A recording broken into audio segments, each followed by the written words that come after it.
દાહોદ જિલ્લાના ફતેપુરામાં વિકાસ કામમાં ભ્રષ્ટાચારને લઈને ગંભીર સવાલો ઊભા થયા છે।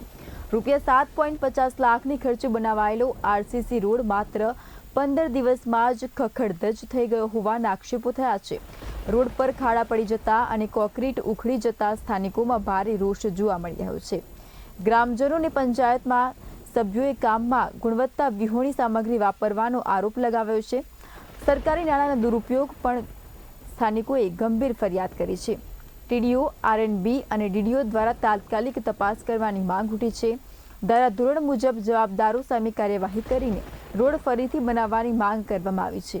હવે તપાસમાં હકીકત શું સામે આવે છે તેના પર સૌની નજર છે।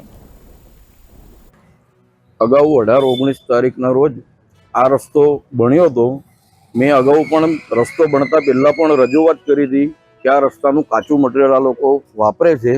જે સરકારના ધારાધોરણ મુજબ એસ્ટિમેટ જે પાસ થયેલો છે એ પ્રમાણેનો રસ્તો બનાવવામાં આવેલો નથી।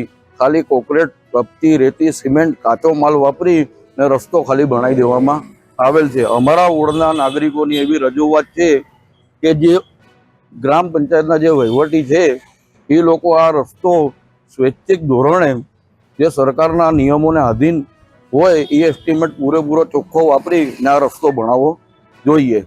જ્યાં હાલની તારીખની અંદર આ રસ્તા પૂરેપૂરો જર્જરિત થઈ ગયેલો છે અને 14 દિવસની અંદર ધોવાઈ ગયેલો છે આખો રસ્તો પૂર્ણ।